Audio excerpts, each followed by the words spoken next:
Ana ay tulo kang mga dagkong rason nganong nakaabot dinhi ang gitawag og mga Espanyol.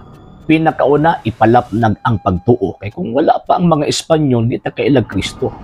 Kini nga tong mga higala nga mga dili katoliko, mga Filipino, sa karon nga panahon, utang nila ang pagtuong Kristiyano, ang pagtuo nila kang Ginoong Jesucristo sa mga Espanyol. Kaya kung wala pa nga mga Espanyol, dili man ta tawag ini nga makabaton og pagtuo mahitungod kang Ginoong Jesucristo.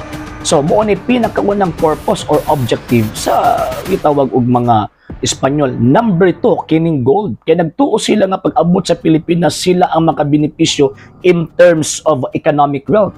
Pero ang problema, napakyas sila. Bataw ingon ni Dr. Gregorio Saide and Dr. Sonia Saide.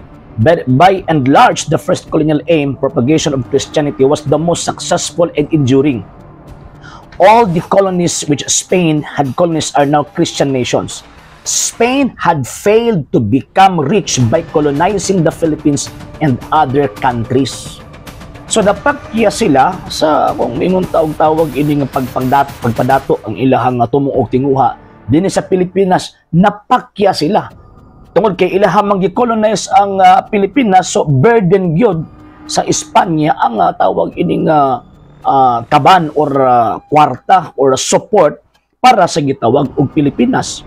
Niadtong 1619 gibalit ang maong question tungod kay naa na reklamo kang King Philip II nga wa man tay makita dinha sa Pilipinas nga kita kumbaga wala tay makuha nga kita sa Pilipinas kung kaban or kwarta or kadato lang ang ato ang kuhaon. Mo na nga ni adtong panahon na ang advisor ni King Philip II ingon pa nila nga atoan ang i-withdraw ang ato ang tawag ining pag-colonize sa Philippines. So naka-decide na unta si King Philip II apan ni adtong 1619 pinaagi sa usa ka tigulang nga pari nga si Father Fernando Moraga miadto sa successor ni King Philip II nga si King Philip III nihangyo nagpakiluoy imploring him not to abandon the Philippines for the sake of Christianity. So, muna nga, ang mga Espanyol, after the 1619, wala nila gidayon ang paghawa diri sa Pilipinas, bisan paluyo sa ilahang pagkapakyas in terms of rich, in terms of economic wealth, bisan pa napakya sila apan tungod sa pagtuong Kristiyano nga na-establish diri sa Pilipinas, ilaha kining ginunutan. Muna nga sayop ng miingon ng uban ba nga niabot ang mga Espanyol diri kay para kamkamo ng ato ang mga kabtangan, kamkamo ng ato mga yuta na anay pagduso nga pag-withdraw sa Espanya before 1619 sa panahon pa ni King Philip II. Pero tungod sa hangyo sa usa ka tigulang nga pari, wala kini giabandona sa Espanya.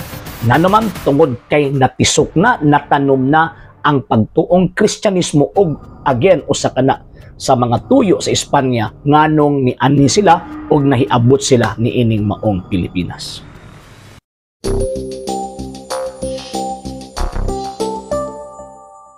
Sa hindi pa po nakapag-follow sa mga pages po natin, i-follow nyo po yung mga pages po natin, RJ Horolanciano II, TV Apolia Punto Argumento page, Kuya Apologies TV page, and RJ's Vlog 2022.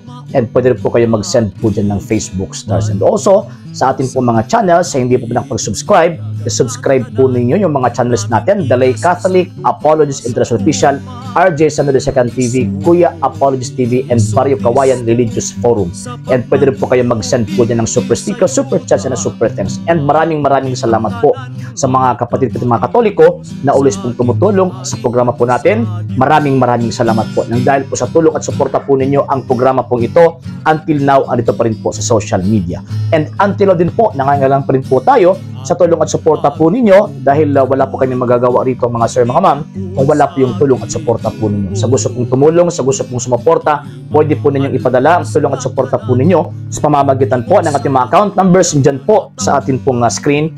And pwede nyo po kaming i-message sa ating pong page kung via remittance po yung papadala po ninyo. Maraming salamat po in advance.